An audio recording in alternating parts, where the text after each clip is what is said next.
As we sat there in those early days with two, basically what were two kind of community hospitals in our community, and to where Spectrum is now, to what I refer to as not just a community hospital, we are a community hospital and a regional medical center.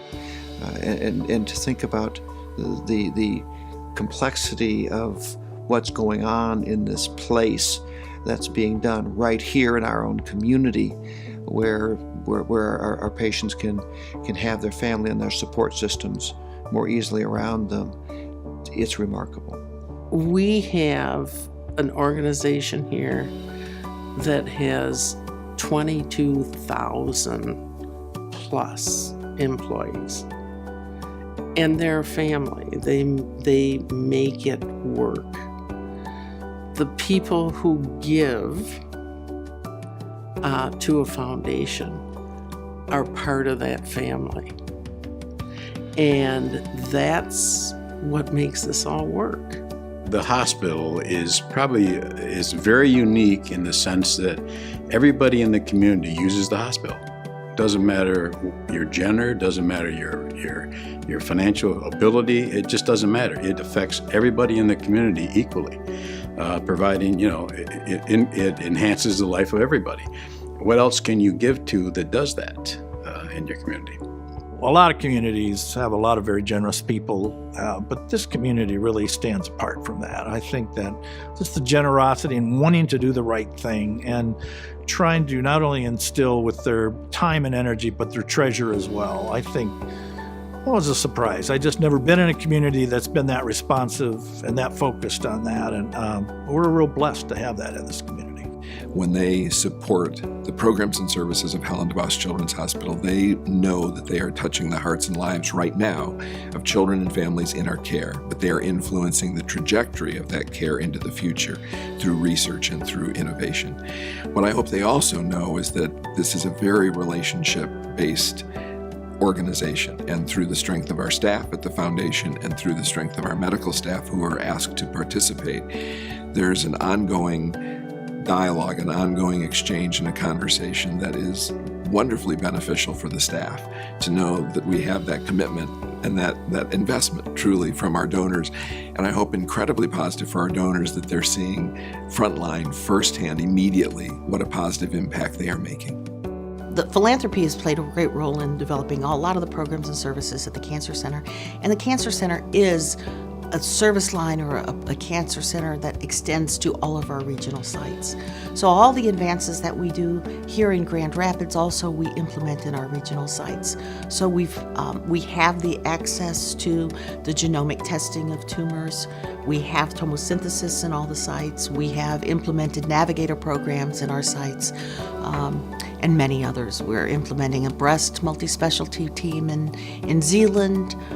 We have lung cancer screening that we've implemented, but once we implement something, we spread it across all the sites. So if the benefit originates in one site, we spread it, and it doesn't always originate here in Grand Rapids either. Our regional sites are very innovative, and they think of great ideas, so we spread a lot of what they learn across the system as well. So. You're supposed to. It's the rules.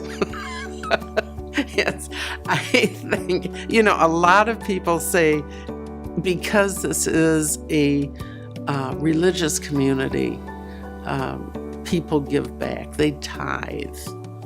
But I think it's more than that. I think the people here are special.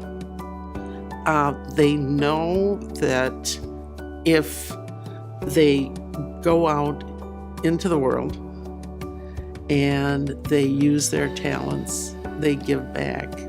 They give back maybe financially, maybe they give back by what physically they can do for this organization.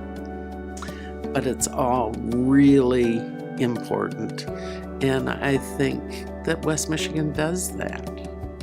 And it could be just a small thing. I had a patient, a young couple, and they traveled from the southwest side of the state, from the Benton Harbor, St. Joe's area, and they needed help to pay for gas.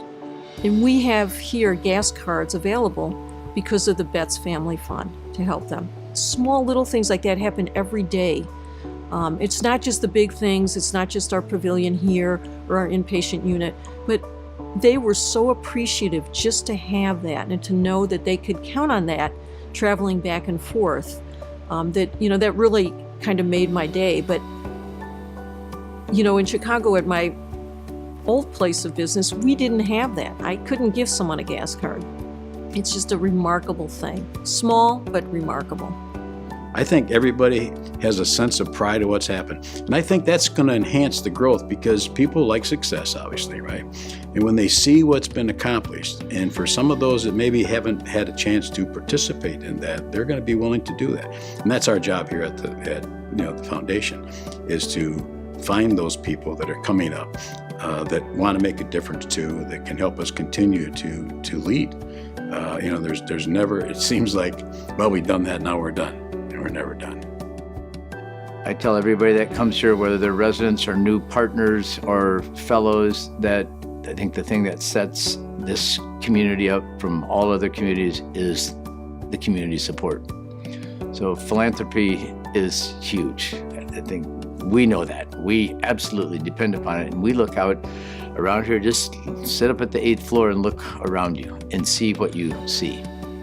And there are a lot of dreams out there that are realized. We went from being community hospitals to being tertiary centers to being a medical school that's associated with a Big Ten university to having fellowships, to having research programs, to having all of this. That does not happen without philanthropic support. We completely realize that we are indebted to the community. I think that's one thing that I realized with this is just how this works synergistically. And how the medical community is so important to a thriving community. So we have this kind of give and take, this symbiotic relationship that I think is incredible. And we didn't actually realize that this is how it worked. But after seeing this, it's really the engine that drives this. Without philanthropy, I really think that we would be community hospitals. This organization has benefited enormously from the philanthropy that's come from the community. It's allowed us as an organization to do things and go directions that we could not have and would not have gone left just to our sort of business devices as a hospital. And so the philanthropy has allowed us to start new programs. Philanthropy has allowed us to execute programs that were non-reimbursable, that have made us so very, very special, that have responded to areas beyond, that meet, again, families and individuals' physical and oftentimes spiritual needs within this organization. They don't reimburse for that from Washington or from Lansing. And those are what make us really, really, really special and have allowed us to do so much more than we would have done otherwise. So philanthropy is at the heart of this institution, and it continues to be a part of the heart of this institution as well, in my view.